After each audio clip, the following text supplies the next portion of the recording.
This is Dr. Brandon Beals. I am the lead and founding pastor of Venture Church in the Seattle area. My name is Tony. I pastor Venture Church Seattle. With this podcast, we talk about things that pastors always want to talk about but are afraid to. I'm so glad you're with us today. Welcome to Pastors Unfiltered.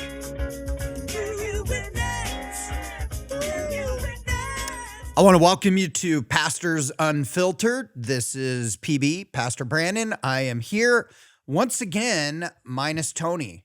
Let me ask the guys, do we have any idea where Tony is? Nobody has that. Like literally, I didn't know if he was showing up, if he wasn't showing up, whatever it is. I'm not sure if Tony even listened to our last episode, but we don't know where Tony's. I thought Tony was in Hawaii. Then he informed me he was at a wedding. Who knows? Tony and I did chat this week about the new Taylor Swift album. Out of the blue, I texted Tony and said, hey, have you listened to the new Taylor Swift album? I'm going to read exactly what Tony said because I don't want to get in trouble. I don't want to be misquoted. I'm going to quote exactly what he said. He said, this is just great listening to me. Okay. So my question was, hey, just making sure you're listening to the new Taylor Swift on repeat, Tony. This is Tony's response. I married a basic white girl. Of course, we listened to it over and over again on our drive today. Then I asked him, Tony, any good songs? And he said, actually, yes. LOL. So Tony, when Tony is eventually back, I'll have him share with all of you his two favorite Taylor Swift songs from the new album. I got to be honest, I haven't listened to it. Not at all. No desire. So I won't be listening to it. Couple other random updates. The Mariners, we were all depressed because they lost on Saturday. It was a bullpen day for Detroit, and we still lost. Then we had to face Tarek Skubal, who we love Tarek Skubal in the area because he's from Seattle University, which, by the way, my nephew, Royce, is a baseball player at Seattle University.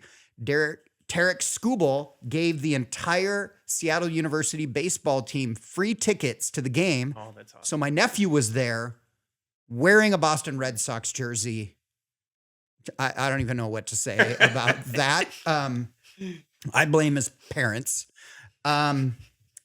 Anyways, in the most shocking Mariner twist of fate, the Mariners beat Skubal. Did you guys watch the game? Oh, yeah. It is Amazing. pretty epic. Di and I got tickets at the very last second. We got to watch it live. That's awesome. I was dealing with a bunch of church issues. So the first 3 innings, I was on my phone texting, causing the crease in the middle of my forehead to get more and more intense. I'm dealing with some major stress stuff right now. And my wife finally turns and looks at me and says, will you please turn your phone off and watch this game? That's exactly how she said it too. So angry Di, who just preached on strongholds and evil at church, closing doors. I put my phone down. UW, Saturday, epic come from behind win. They're down 20-0 at Maryland. We're ready to all fire Jed Fish. And they come back, score 24 points in the fourth quarter. I was in the stadium at T-Mobile Stadium getting ready for the first Mariners game as everybody's in there watching the game on their phones. And it's pretty epic to see that happen. So go Dogs. We love our Huskies. They play Rutgers on Friday, which is probably going to coincide with the 5th game in the Mariners series. So I have Rutgers tickets. If any of you are interested, I will give them to you. I might even pay you to take them off my hands at this point. But Josh, our new broadcast director, talked to me about some new Instagram craze about some wheelchair guy who starts a wheelchair at the top of a hill and zips all the way down. Does he crash a lot? No. He doesn't crash? Never crash. Do you guys ever watch Seinfeld? So there's an episode of Seinfeld where George had to buy a woman a wheelchair, And because George Costanza is cheap, he bought her a used wheelchair. And as she was going down a hill, the brakes failed and she flew all the way down the hill and crashed. You guys never mind. Sounds like the wheelchair guy, but there's that. Last thing I want to mention, I had mentioned last week that I had a Pinterest and my Pinterest link was going to be in the show notes. Dallas forgot to add it. So How dare I've you. told Dallas that he will not get a Christmas bonus if he forgets this week. So Dallas is going to remember my Pinterest link. Lots of complaints. And again, more and more things are appearing for all of our offices that are being stored in my current office. If you're wondering if we are in a storage unit, basically we film in a storage unit. Tonight is our revival service, special Monday night. We adjusted it, honestly, because the Mariners were in the playoffs and we knew you weren't going to come. So we moved it to Monday night, worked great, worked in our guest schedule. People in our church are excited about it. We have a special guest, Lynn Clayton, who is here with us today. Yes. Welcome, Yes. Lynn. Well, thank you. And Lynn is married to Matt, Yes. who is also here with us. Yes, that's my claim to fame. Yep. And Lynn will be speaking tonight, but Matt will be sitting in the front row holding her purse during the yes. service. There you go. No, we are really excited to have you guys. Welcome to Pastors Unfiltered. Oh, thank you. thank you. Welcome. We're excited to Thank be you. here. And you guys have listened to the podcast before. I Yes. have, yes. One of the things that really bothers Tony is whenever we have staff on, and he will look at the staff and ask them every time if they listen to the podcast, and they always stumble as they answer, well, I'm a few weeks behind. But you're a frequent listener. Yes. Uh-huh. All right. What about you? Yeah, off and on. Not What- as much. She's the faithful podcast listener. What was the last one you listened to? Yeah, Jonathan and Kaylani was one. There was one. It was a few months ago. So Okay, you have plenty to get caught up. yes, I do. Yes. Whenever you go Sorry. for walks. I know I disappointed Yeah. you right now. So sorry Driving the about that. car. We're supposed to be long car ride fodder. There you go. That's California or will have that, so. mowing your. Well, you don't have yards in California. Do you do yard work? Yes. Yes. Okay. You guys are in Galt Yes. and Lodi. Yes.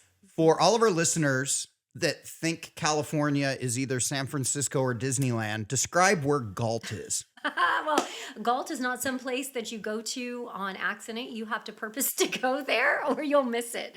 So it's a little bit south of Sacramento, about 30 minutes south of Sacramento, between Sacramento and Stockton. And so it's right in that Central Valley strip. And you are not going to hit Lodi or Galt unless you do it on purpose. So very much an agricultural area. And very, very conservative, which if you think about California, is not usually what pops in your mind. It's a very conservative area for California. Yeah, we're about 90 miles directly east of San Francisco. Yeah. So right in the Central Valley. You guys pastor a church. Yep. Yep. And what's the name of the church? Real life church. And you guys uniquely are co-pastors. Yeah. Yes. Not co-pastors just in title, but not in practice, but literally Yes. you share all the leadership of the church. Yes. So that means she preaches just as much as I do. So we'll tag team, preaching the same message. She'll preach, I'll preach, and we rotate around based on the series, on the message. So Di and I, obviously, we're the founding pastors of the church, but in practice at Venture, I'm the lead pastor and she serves as one of our executive pastors.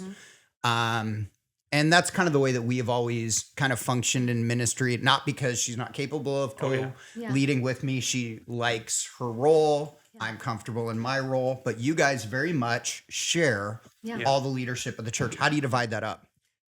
Yeah. I mean, so we lead the staff together, chair the staff meetings. We chair the board together. So that's vision casting.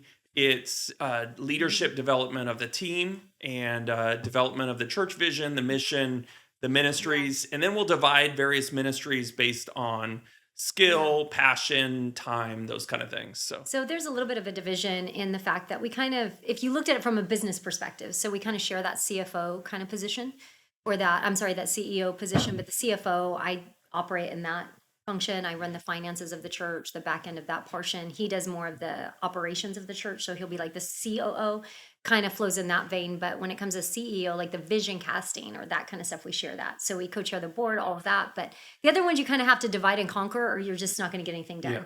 So that's kind of where it's landed for us. But So Di and I are speaking at a conference next month, and they had invited me, but I asked if I could do it with Di. And sometimes when you speak at conferences, they give you open-ended opportunity. They're like, talk about whatever you want to talk about. okay. And you can only do so many leadership lectures before you're bored. And plus, who wants to hear another one? Yeah. Anyways, so we decided that we are going to talk about the dynamic of a husband and wife working together on staff. And our last podcast was two of our young female leaders at the church. And I asked them about the dynamic of being a woman working primarily. I mean, whether we like it or not, this is primarily a male-dominated field. Have you guys found challenges that you've dealt with over the years with sharing leadership this way? I think the amazing thing about being lead pastors is our board, when we interviewed their real life, they embraced it. It was actually when we asked to say, we're co-pastors, is that something you're open to? So that means we're going to preach. I'm going to preach, she'll preach, we'll preach together, lead board, staff together. And is that something you're open to? Because that was a no-go for us if that wasn't something they would embrace. And they said, we would be open to it, but can you explain to us what that means? We just don't know what it looks like. And that's the thing. If you guys can teach us what that looks like, how does that work? We're completely open to it. It's just not something we've seen. And that was kind of their answer. And like you said, there can be a lot of nuances when you co-lead or when you have a woman that stands in that same type of leadership role with a man.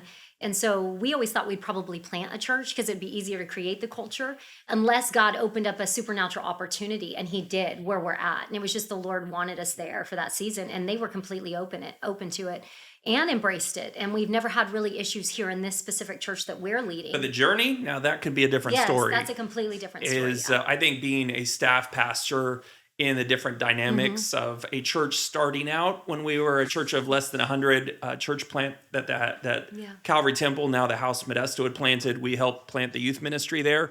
They completely embraced us, and that allowed us really to formulate how we would work together. And they embraced Lynn as much as me in ministry, and I'm so thankful for that time. And then there was other at a church that was a church plant transitioning to be more established, that embraced her ministry and hired her on staff not long after me. And once they saw her, the value, what she was able to contribute, and at a larger church, that had more money and more availability, there were more obstacles to her being embraced. Well, and that was more of a traditional church, and I think that's why. So I think when you step into an established traditional church that you're dealing with like 7,500 years old, I think you're dealing with a different type of culture and climate. And if you walk in there as a woman, just coming from a female's perspective, if I walk into a situation where I know that this is a male-dominated profession, I knew stepping into this it was. And so when I step into it, if I expect it to already change overnight, I'm really going to be disappointed and discouraged. So walking into those kind of venues and those places, I already had that understanding that they already have an established culture. And so what I'm going to have to do is just be me, and we're going to have to be us and just show them what that can be. And it every time God made place, every time God made a way. And it didn't mean it was always easy. Sometimes it could be very frustrating, very challenging. But as a female who I know that I can be a very strong leadership temperament, but I also have to rely on the Lord that he's going to open up the right doors. And if he wants me to be there, I'm going to be there. I really will. And to pretend like God can't open a door that man can shut means that I don't really have faith in him as the one who's called me. And so God has always been faithful to open up the doors for us. So I think that's kind of how we have rested in that. But we never tried to co-lead. And I think that people always ask us, so how did you guys do that? How did you establish it? We never really tried to co-lead. We both started training in ministry at our home church where I became a Christian. He was already attending there. That was his home church.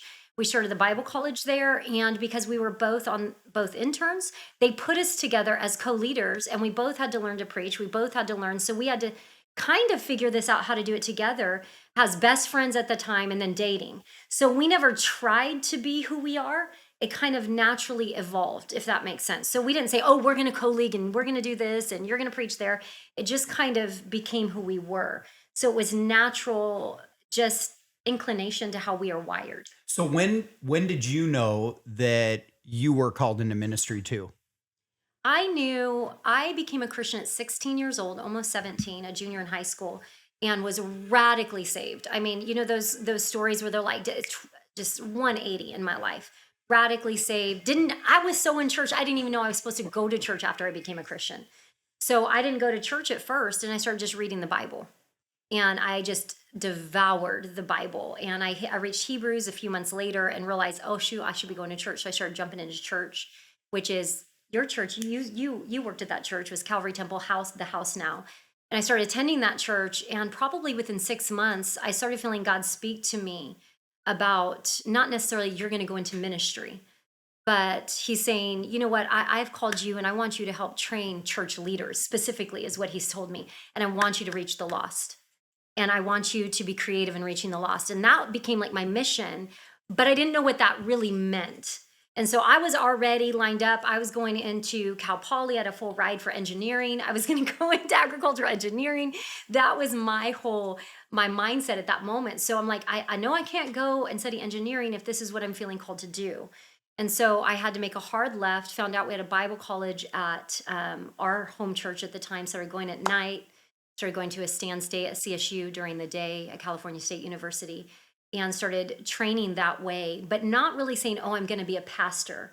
It was more of like I felt I needed to equip myself and train to do what I felt like God was putting on my life. I never felt, oh, I'm going to be a youth pastor. I'm going to be a lead pastor. I never felt that. I just looked at those positions that God opened the door for like vehicles. So they were like vehicles. It didn't matter if it was a Volkswagen or if it's a Ferrari. Does it help me get where I need to be? And so fortunately, because of that, I mean, I had really good leaders and really good pastors in my life that helped to direct that when I was feeling it too. Now, you mentioned got saved under unique circumstances. I know you've talked to me about this before. Yeah. Did you get saved when they were doing the Heaven's Gates Hell's Flame? Flames, yeah. Is that really when you Yes. So She's one of the 33,000. I am one of the 33,000 Okay. of that revival. Yeah. So Yeah. to bring our listeners up to speed, so the church that I worked at before, I launched Venture. Matt and Lynn were interns of mine there. So we knew each other from way, way, way back when. But that church, several years before I started working there, had a revival where 33,000 people got saved over like a 2-month period of time. 28 days. And so 1 month, 33,000 people get saved from a drama called Heaven's Gates, Hell's Flames. Cheesy So acting. cheesy. It was so cheesy. So it was. because it was all the rage in like the late 80s, early 90s, Heaven's Gates, Hell's Flames. I worked at churches that had done it, and we did it at Calvary, and we did it at BCA when I worked there.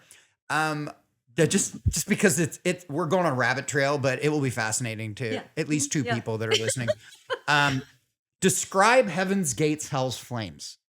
Well, of course, it's not Hollywood acting because it's literally the actors are from the church. No, and the drama itself, it portrays the message of Jesus at the beginning, and then it goes into life scenes in modern day life, and it has from construction workers to a family, and every scene starts with boyfriend, girlfriend, or different scenes from real life, and someone dies, and yes, every single time an accident happens, everyone dies. Everyone dies. And Everybody then dies. they stand before God to face the No judgment. lie. Not an exaggeration. And if someone is banished to hell, what happens? Oh, they get drug off by the devil, comes out With demons, everything. demons, and they drag you literally off to hell. Yeah. So I have screaming. a story about your daughter Rachel, yes, Rachel. because we Yes. acted in it. Well, tell them what happens if God welcomes you into heaven. What happens? Oh yes. Oh, yes. Jesus comes The out. angels. The angels raise their hands. There's a sing huge hallelujah. choir singing that sings. Whoever, For real, for if real. he opens the book, if their name is in the book of life, that Yeah. person gets to run up to heaven, hug Jesus, and go to heaven forever. Yeah. And if you're not, name's not in the book, You go to hell. the devil comes out and drags you into hell. So So you know the construction worker, that's Yes. supposed to be like the comedy scene. Yeah. So at Bethany, the church that I was at prior, me and my associate youth pastor, Virgil Brown, always did that every year. And we would do it with a really cheesy Southern accent, like, and that was it. But when I was at Calvary, this sounds just terrible. It's not called Calvary anymore, so I can say this. But the pastors would hang out in the pastor's lounge. We had a pastor's lounge where all the feeds of the service were piped in. And all they would do is sit back there and make fun of all the actors. And so when I realized that they were back in the lounge making fun of me, I refused to do it ever again. That's hilarious. Well, it's definitely that cheesy. It really is. And Yeah. what the company would do is they would come in a week beforehand and you would recruit like 50 volunteers and they would train them in the parts and set everything up. And then you do up to a week of services depending on Yeah. if God moves. Yeah. And But I you- was Absolutely. a kid in there. What Like are I you at, was- 17? Yeah, 16, 17. 17. And it starts on one night, and the auditorium's packed. Most, church people mixed with some friends they invited. And all of a sudden, 1,000 people walk down to the front to get saved. They do it again the second night. It happens again, Yeah. and there's more people. People start coming earlier. It's 1,500 people, and they're like, well, let's do it another night. And they just keep on night after night. And 28 days of this, it literally changed my life. I was I was a good kid, a Christian by name, but not life. The devil and a bunch of demons dragging No, hell. but it did, that literally the eternity became real to me though. And in that 28th day, I'm thankful. I gave my life to Christ on The 28th very day. last day. So of the drama. very last day on January 31st, Well, 1995. you it was got saved the last day. The very last day. So the 28th day. I mean, it was all over our city. So, I mean, it was very controversial. I'm in high school. I'm on a public school campus of 2,000 students. And in my French class, all of a sudden I walk in and there's these girls and they are like yelling at each other, at each other's throat. And one's like, they're so judgmental. You can't tell people if they're going to heaven or hell. Another girl stands up and's like, that's only because you're going there. That's why you're saying that. And I'm like, oh, shoot, I'm going to this. I'm a teenager. I'm all about this. So I don't go anywhere alone. I bring all my friends. I'm like, we're going this night. And so we went that night. And I could identify this as a cheesy drama. But when I walked in the doors of the church, there was something identifiably different. And I couldn't put my finger on it because I'm very in church. When I say that, I mean, I knew Jesus was a person. I knew he died on a cross. I did not know he was God. I didn't know why they hung him on a cross, but I would have told you I was a Christian because I am an American and Americans are Christians and that's our religion. But I knew nothing. That's all that I knew. I didn't own a Bible, nothing. So when I walked in there, now I know that was the Holy Spirit. There was something different about this place. I'm not a highly emotional person. And as I'm watching this, I am like just sobbing because I'm realizing this is real to me. I'm going to hell. Yep. I do not have a relationship with Jesus. And it was the message of Christ up front that got me. When they brought him down and they hung him on a cross, he went to hell, conquered hell. That was the part that got me. And so it just shows you that as cheesy as it is, the message of Christ is undeniably powerful, no matter how you portray it. Yeah. And so it was the message of Jesus that I understood very clearly at that moment. And I was very aware, I am not serving the Lord. Hey, we've all seen, Yeah. again, being youth pastors in the 90s, Yeah. we've seen the cheesiest human videos in the yes. world And I've done them. cause entire churches to fall into tears. Did them. Yeah. How So- many people have been changed by it? I Do mean, you think Heaven's Gates, Hell's Flames would work today? I would argue that in the early 2000s, like let's say maybe 2005 to 2020, not a chance. Like it was the opposite of what was effective for the gospel. But for whatever reason, what's old is new now. Like I things agree. that I we agree. used to do 20 years ago, Yeah. but thought were lame and swore we'd never do them again. Bringing them back into the church with this new generation that's finding Jesus, they are like amazed by. Do you think it would work? I think it would. I honestly do. I think that I think people would respond to it. I do. What about you, Matt? You look like you disagree. The gospel works no matter what. And it presented the Mhm. gospel. And I think people saw themselves in different characters. And so I think that part would work. I don't if my son saw it, he would think it was the cheesiest, most foolish thing. But I think modernizing it, but the core of it is the gospel and the reality of heaven and hell. And I think that brought to Yeah. life, that would work powerfully Yeah. today. What do you guys think? I'm asking our tech team what they think. of this. Yeah. All right. Mhm. Heaven's Gate sells flames. Lynn is the positive result of that. It's amazing. There you go. Okay, rabbit trail back to the topic at hand. Yes. So when you guys Yeah. started interviewing at your church in Galt, Mhm. were they interviewing you, Matt, or were they literally interviewing you both at the same time? So Did they interview you and you had to invite your wife into the Yes. conversation, or did So it it start was a with both of little you? bit of that. Is first the conversation, our district superintendent, who is a mentor of ours, Pastor Brett Allen, he opened the door and says, "Hey, I think you should talk to this church." And immediately in conversation with them, I introduce ourselves as we are Pastor Matt and Lynn Clayton. We are interviewing as lead pastors. So I think that's one thing that's been important to me. I've never wanted Lynn to feel like she has to put her foot in the door, has to make place for herself. I believe in her calling. I believe in what God has positioned her and the influence she can have. So I made a way, I would say that always introducing ourselves together in that context. And so from the beginning, that's how I introduced ourselves. And I think that dictated the I conversation. think it also helped that the founding pastor at that time was a part of the church, the search. And he had a prior relationship with us because we were looking and being trained to plant churches. And so, and he was involved in the CMN, part of the the church, interview process, yeah. And he was a part of the interview. And so he knew how we worked together. So when he brought us to his board at that time, he brought us as a duo. Yes. He didn't bring us as Matt. So that helped a lot too. If it wasn't for his name's James Seiler, if it wasn't for him introducing us that way, I think it could have been a little bit more challenging.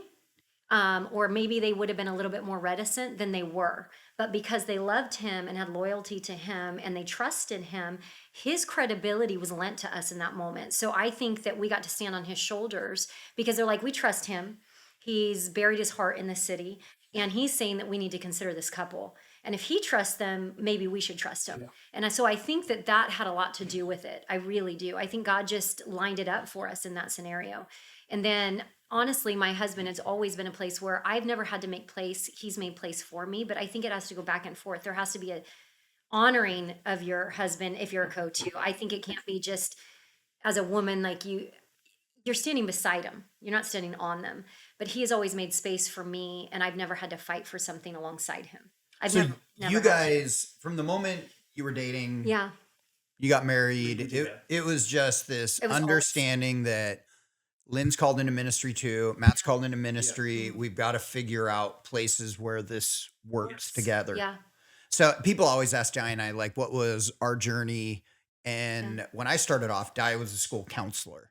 Yeah. And then we had kids, had 3 kids over 4 years. And so she stopped working at the school, was a stay-at-home mom.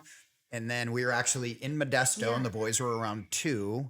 And I was ready to be a 2-income family again because Modesto paid horribly bad. They did. And I remember looking at her saying, all right, you ready to go get a school counselor job? And she's like, I don't really want to do that. Maybe I want to be a nurse. And she actually looked into the nursing school at Modesto Junior College. Okay, yeah. Remember that? Which is probably a really great decision since Modesto Junior College literally lost their accreditation because of how terrible of a school it was. You guys didn't go there, did you? No. Okay, good. Well, I don't want no, to. you did. I did. I Okay. did some classes there. Yeah. All right. Yeah. But your degree's from Stan State, Yes, so it is. it's sort of legit. Yes. And you have a master's Yes, now, but uh-huh. she couldn't get in because everybody went there because they It was accepted. so impacted.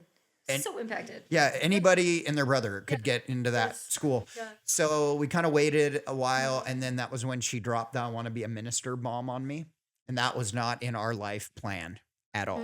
Now she was always a Yeah. key part of any Yeah. ministry I had. Always had a really key leadership role, but I could not in my head fathom how we were ever going to make a living if both of us had to work at the same church. Like it didn't make Well, it's a challenge. any sense.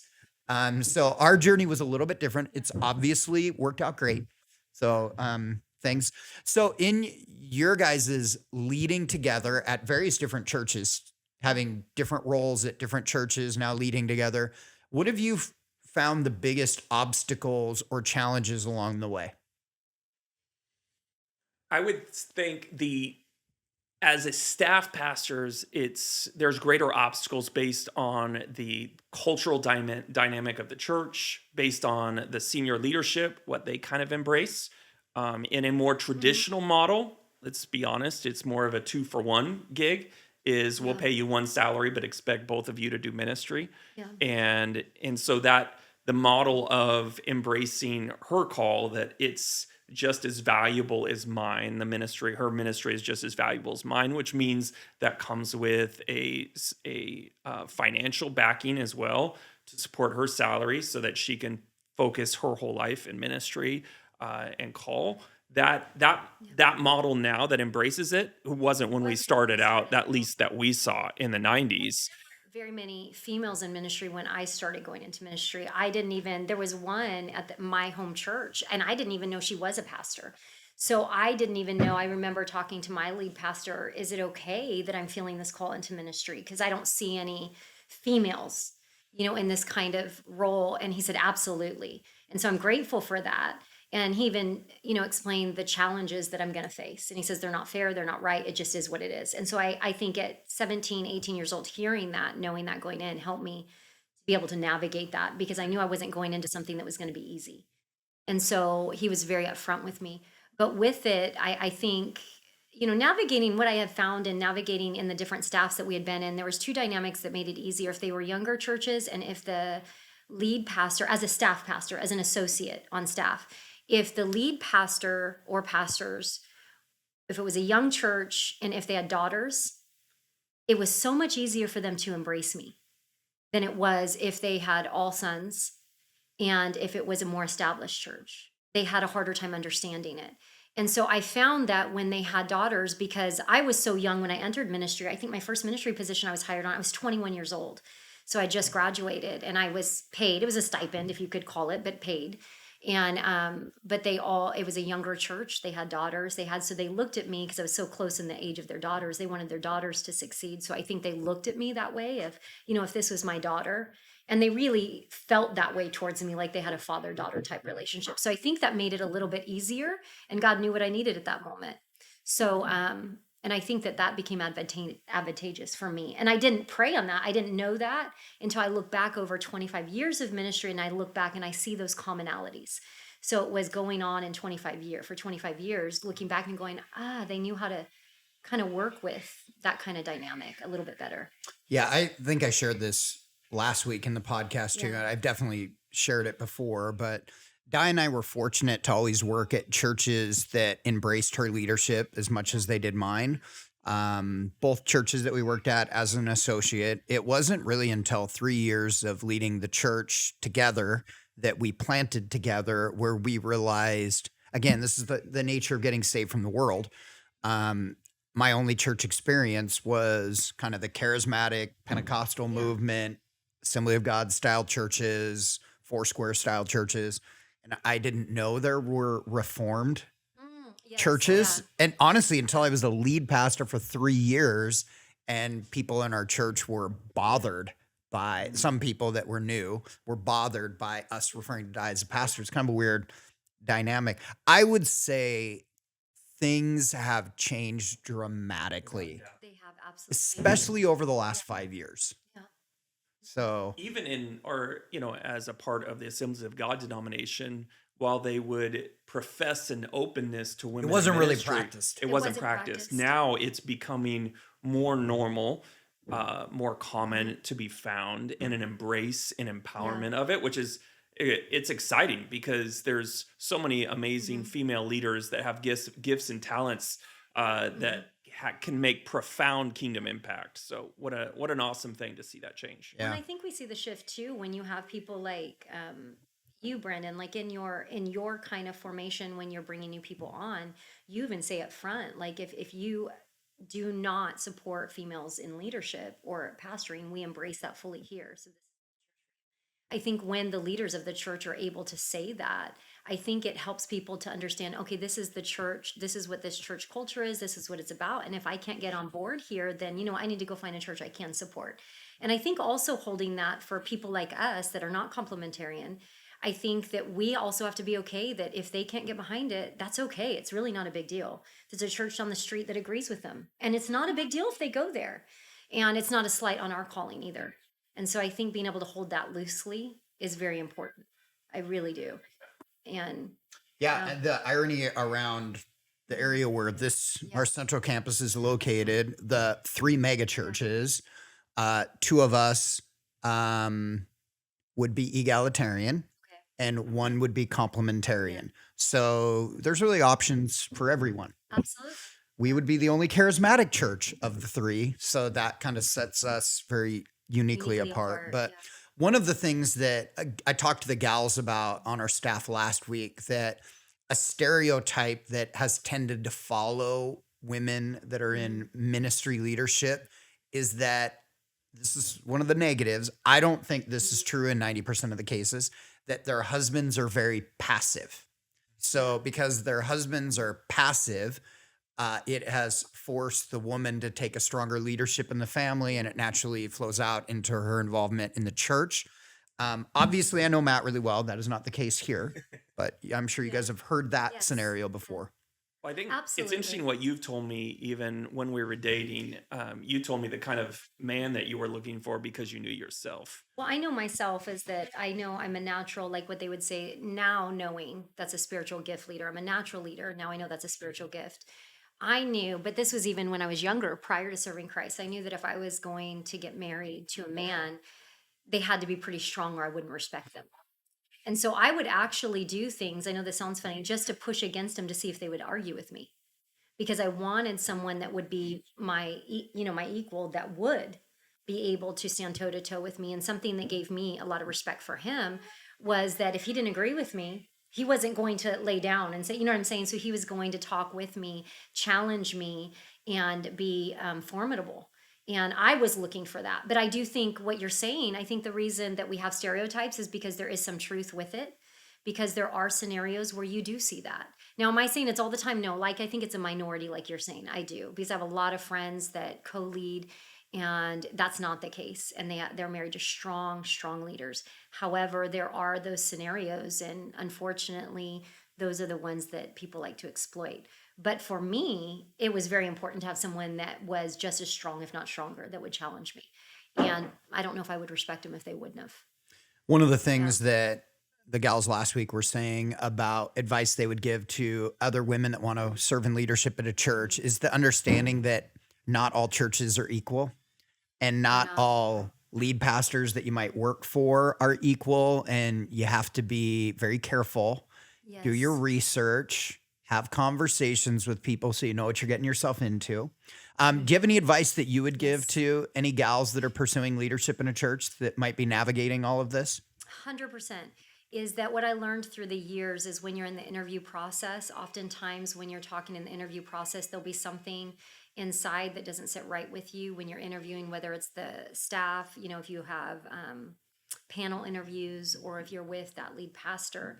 And there's sometimes like you will, because you so want to do what God has called you to do, you'll ignore statements or things that they may say that are giving you a glimpse of who they are. And then you'll get into that scenario and wonder how come it's so difficult, but you saw it in the interview process, but because you just wanted to be able to do what God has called you to be, you jumped at it too quickly. And I would say surround yourself with wise counselors and other wise women that aren't insecure, that are going to applaud you, but also not be afraid to say, hey, look out for this. There's safety in a multitude of counselors, the Bible says. So I think have wise counselors in your life, but also don't ignore in that process. In the interview process when you're interviewing and looking for places to serve. But they're 100% right. Not all churches are 100% equal. They're not. And not all lead pastors are equal. And so there's been some that have been amazing to serve with, some that have been a little bit more challenging. And but I think that's for men and women, both. Yeah, you guys have done a great job pressing forward, not letting the tough experiences wound you, turn you off from church. You just kind of navigate, make your way through it, prove yourself. And in the end, it's worked out. How long you guys been in Galt now? It's 2019, so it's been 6 years now. All right. Love it. Yeah. Couple questions I want to close with for you guys. Have you heard the new Taylor Swift album? I have not. I've heard one song. I'm not a Taylor Swift fan. I skimmed the album and I realized I'm still not a Taylor Swift fan. If you were forced to listen to one Taylor Swift song over and over again for the rest of your life, which one would it be? That means I have to know her songs well enough to be able to name it. I always tell everybody, for me, it's I'm Never Getting Back Together with You. That's the only Taylor Swift song I really like. No, we ask every one of our listeners these three questions. What are you listening to? What are you watching? And what are you reading? So, Matt, what are you listening to right now? For music, I'm pretty eclectic in my style. I love worship music. So that is my probably constant go-to. And it's probably the mainstays of Elevation and Brandon Lake. I love SEU worship right now. Some of their writing is very different, and that's what I'm listening to in music. In messages, I'm pretty eclectic in getting around of listening to different preachers because I know if I can listen to them, it's going to make me better. So, What about you? What am I watching right now? So Listening to first. listening to. So as in terms of music or podcasts, I listen to Pastors Unfiltered. Good answer. I do Good that answer. right there. I love Craig Rochelle. I absolutely love his leadership stuff. I love his messages, but I really love his leadership. Rich Wilkerson's actually podcast Mature Me has been really good. He's brought on some really great speakers. Really love his. I love to listen to. I listen to Furtick. I think he's so motivational. So I listen to a lot of preachers. I probably listen to about 6 or 7 a week when I run. I run distance, so I have. Have you ever listened time. to Wesley Huff, No, I have not. the apologist from Canada? Have you No. guys heard? yes, No, really is good, it good? really good, Incredible. No. Amazing. Like top shelf. Yeah. Like Marty Solomon good. yes. Yes, that's what Really? got me Yeah. connected to him. Yes. Trying to bring No, him I into haven't. venture. Okay, what are you watching, Lynn? Survivor. Survivor, I We love are it. huge Survivor fans. Okay. I have been for we got our Yes. kids into it. We Do you even had like to watch anybody the- this season? Ooh, yes. Oh, That's it. We've only watched 2 episodes now. yes. The guy who does the film editing for Oh, did got it. Black Panther. Yep. He did Yeah. Black Panther. Nobody He's knows the this producer. The I producer. also like the guy that was the I like him. political. He was in a political advisory or campaign kind of thing in DC. I really liked him. I can't remember his name. So All right, what are you reading? Start with Matt. yeah, Leadership Pain by Sam Chan. It's Okay. so good. That's a So really good one. Leadership Pain. I could probably relate to that Yes, right now. it's probably. What about you, Lynn? I'm reading a couple right now. I'm reading Looking Back by Christine King. It's a pretty good one. Just got done Joseph, an old school one from Charles Swindoll. And I'm reading Favor with the King by Tinney. Oh, I am currently still reading, for all of our listeners, Facebook The Inside Story. I'm not done with it. And I'm deep in the midst of reading Ephesians commentaries because There we're you gearing up for our Ephesians series, which starts in 2 weeks. Don't miss it. Hey, thank you for listening to Pastors Unfiltered. Matt and Lynn, it's great having you guys here. I'm pumped for tonight. Thank you, Ben. I would keep you on this podcast longer, but I need you to rest up before you got to minister tonight. Thank you for listening. Please like, subscribe, follow us, share the stream, share the podcast, tell your friends. We're excited. Next week is when we'll do the Convoy of Hope interview with Hal Donaldson. You get that one next week. That'll be I good. promised it this week, but you get it next week. It'll be good. Thank you for watching. Don't forget, Jesus is the hope of the world. Let's make him famous. Raiders roll.